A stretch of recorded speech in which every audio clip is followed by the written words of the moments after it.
Loughborough University in the UK were heavily involved in that project, but also Delft University in the Netherlands and Eindhoven University of Technology and others were involved. So government has a role to play, but also venture capital has to jump on board and be aware of these policies and long-term opportunities. All right, I think there was one more question, or two more questions. There are so many, three, actually. More? Okay. Okay. Do we have enough time for 3 questions? It's 5 to 12. Thank you for the inspiring presentation. Actually, I want to state that most of the time in the construction side, we are dealing with people, we are working with people who are relatively less educated compared to us or compared to construction managers.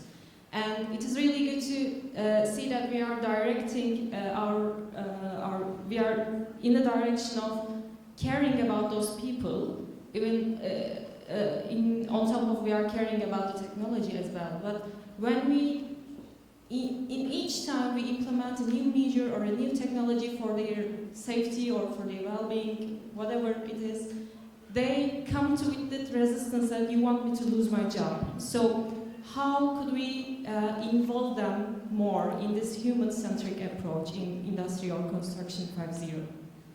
Right, that's an excellent question. There is an institute in Washington, D.C. called National Institute of Occupational Safety and Health.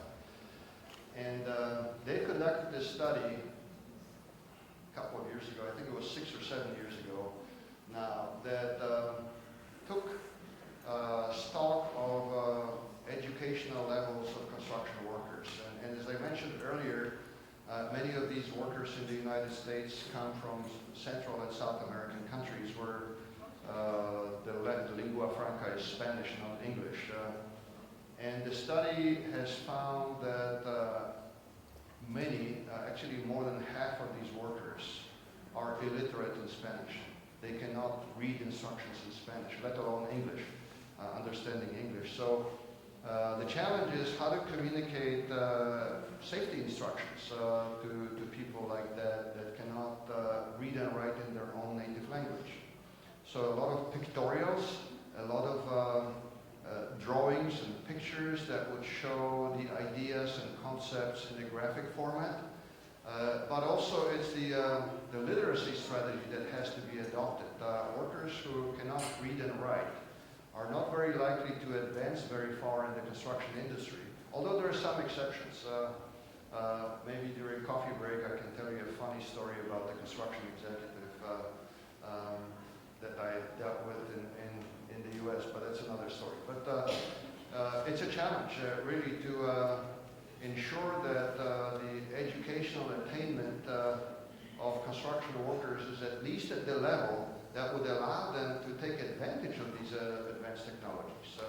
It's difficult to do, but assuming that the worker has at least basic literacy skills, there is a potential, and there are some schemes already being developed on how to upgrade professional status of a worker who's an unskilled worker, for example, in the concrete industry, just pouring concrete into forms. How to make sure that a person like this can become a skilled machine operator. One of my PhD students at Maryland right now has just defended a dissertation on how to employ real-time sensing technology in ensuring the quality of concrete vibration, so the quality of concrete material being poured into forms, and how to actually integrate sensory input from vibrators into warning systems to construction supervisors that something goes wrong during the concrete pour. It's actually a vital piece of technology that can make it or break it when it comes to the quality of a concrete structure on the site.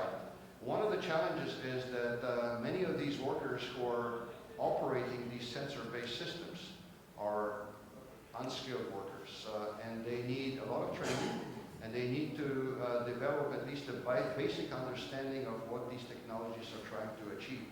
So without basic literacy skills, it's very difficult to do, but there are some innovative ways to actually train them using visuals, using haptics, using virtual reality technologies that introduce them to the capabilities of these solutions that they would be otherwise totally unaware of.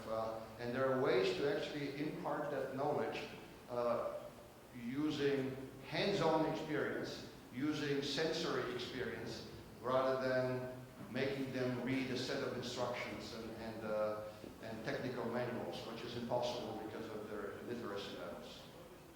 So there is a lot of challenges.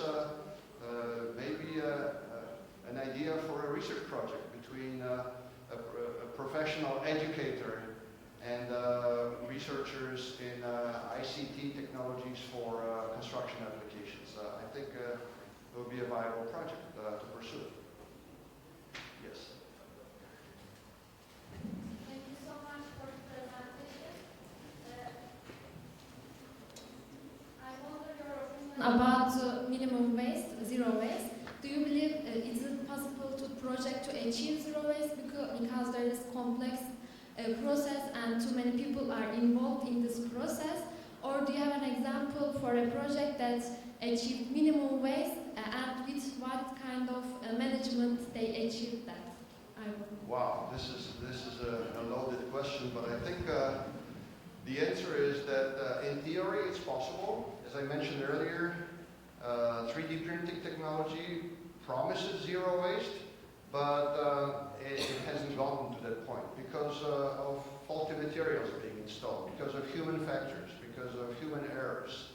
But it's a great potential for design firms to strive at zero waste technologies. And by zero waste, it can actually be defined in many different ways.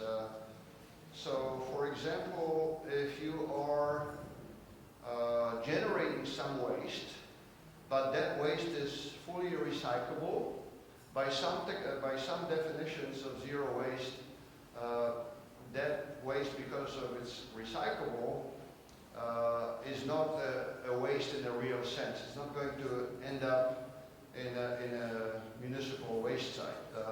There is this saying among zero waste community professionals that says nothing lasts forever except a styrofoam cup in the municipal waste site.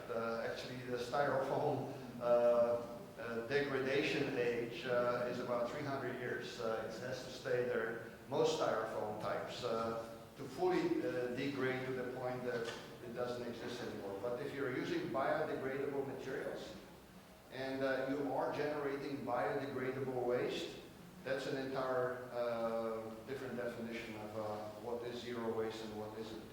In reality, it's very hard to achieve it. We have to keep it as a goal in front of us. But whether it'll happen in our lifetime or not depends on how effective we are with these applications of construction 5.0 paradigms. I think that we have more time to take some more questions because you finished earlier your lecture and the coffee break is scheduled for noon. So That was good. Okay, so we have time. we have. I see you a couple of times that you have tried to read the mind. Thank you for your great presentation. I would like to learn your opinions about lean approach. How does lean approach support the construction 5.0 in terms of being human-based and value-oriented, being value-oriented, and minimum waste? So I think there is a big intersection point between the lean approach, lean management, and construction 5.0. May I learn your opinions about this management style to support this system? Thank you. Okay, this is also a very good question. There was a presentation yesterday. I was sitting on construction 4.0 and lean construction. I think there is a great potential for construction 5.0 to achieve some of the goals of lean construction And of course, lean construction is value-oriented, so in operational terms is trying to eliminate those types of activities and efforts on project sites that do not contribute added value to the project. A good example of that activity would be storage. Who needs storage sites on construction projects? Well, storage is almost inevitable for one reason. It is the failure of just-in-time delivery technologies. So if you cannot deliver materials that you can install off of the back of a pickup truck or a flatbed truck, then you have to store that material. For storage, of course, you need labor to unload and load again and transport the material to the installation site. And you need precious space. So on municipal sites, that's of course very limited. So many of those planning technologies that allow for better coordination between design and construction that are already implemented within 4.0 are totally applicable in the 5.0 paradigm as well. So you just need a better implementation. You can look at it from sustainability standpoint, economic sustainability. If you want these projects to be economically sustainable, you need to minimize the cost by eliminating non-value adding activities. So better planning, better implementation of, let's say, artificial intelligence, better implementation of sensing technologies, better implementation of communication technologies, 5G, for example.